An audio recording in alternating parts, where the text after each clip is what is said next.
I don't. I dislike using the Old Testament, the Bible, for scholarship, because it's a minefield. You just don't know.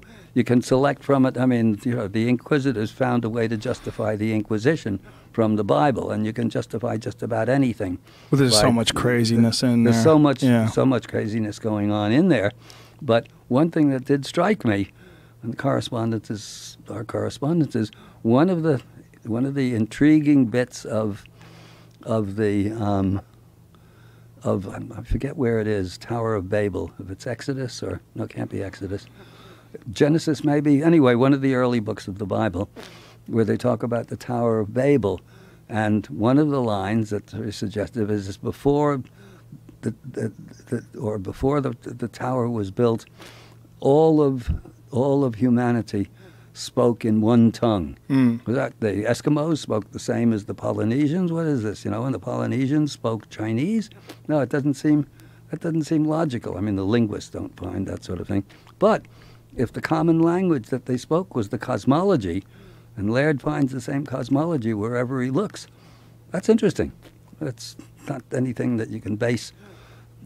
You know, you can't be sure of it, but suddenly that strange line does have some corroboration. I think it's very hard for us to put into perspective what it would be like if there was some sort of a high level of sophistication involved in the society back then, and then they experienced whatever it was, whether it was meteor showers, super volcanoes, asteroidal impacts, whatever it is, and then trying to retain a certain amount of it and pass it on to your children, and how things would get so convoluted and distorted, and there would be very little left.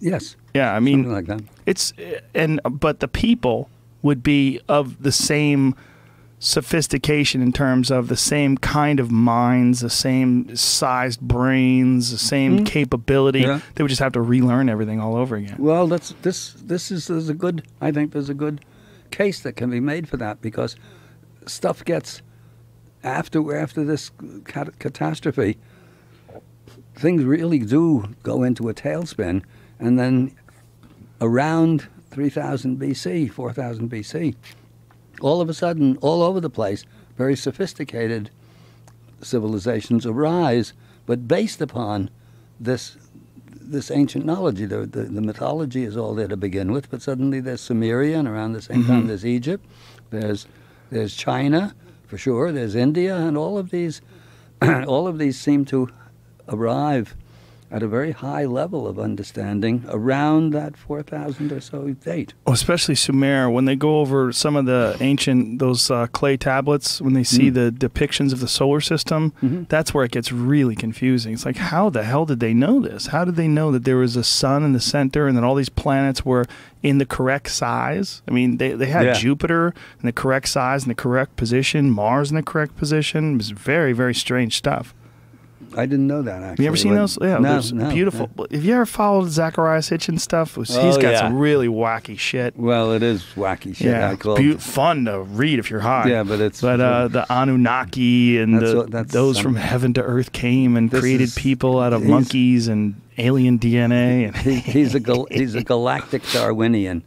Well, he was. Now he's dead. Now he's worm food. And I call his followers Sitchin-innies. Sitchin-innies? Well, I read little use for the 12th planet.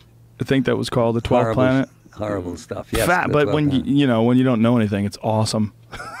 But pull up an image, Jamie, of the just to show it to John, of the solar system depiction in the clay tablets, because it's really fascinating stuff. I mean, it clearly shows a sun with what we, our standard sort of image of a sun, where it's a circle and the radiating sort of lines outside of it, and then it has all these planets circling around it. Yeah, there it is, right there. Look at that.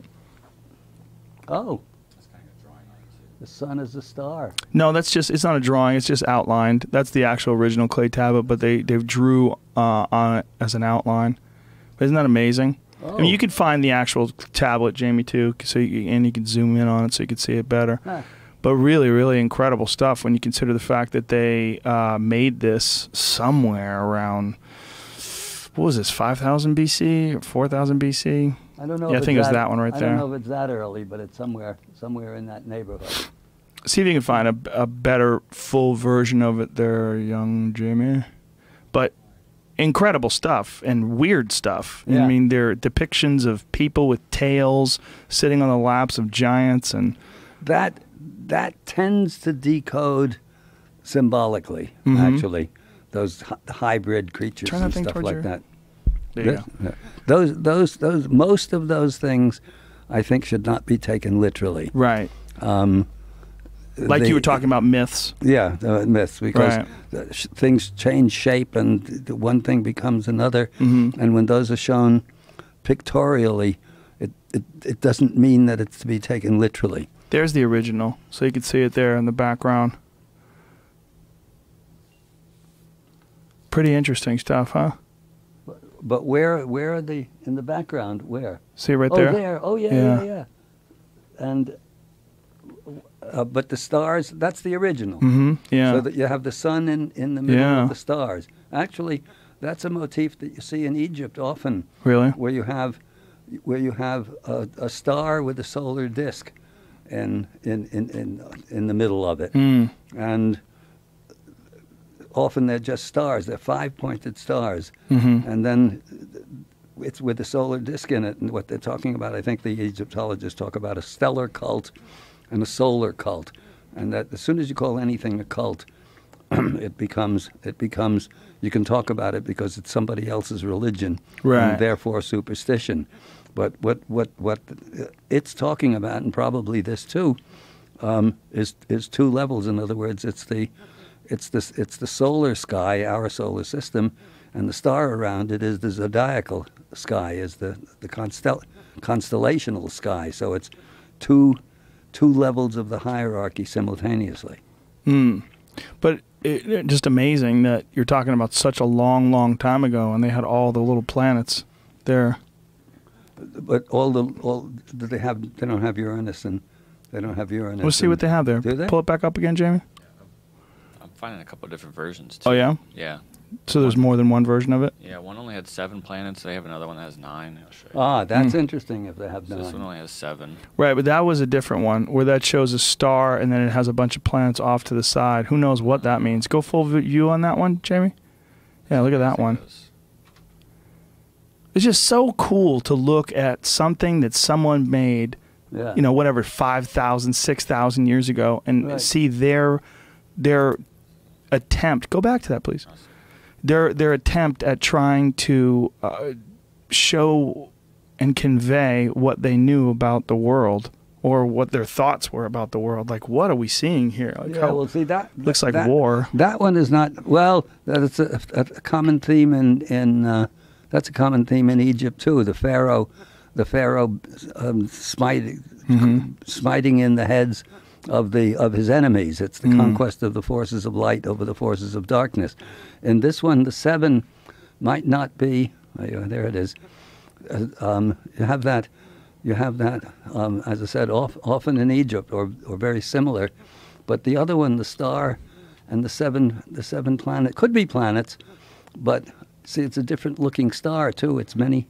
1, 2. Yeah, it's a 3, different one. The it's other the one was 7. 6. It might be a number symbolism thing with the thing and the numbers. So the Egyptians do 7, not as circles like that, but as dots. It's it has a numerical validity rather necessarily than an astronomical one. That one, the other one.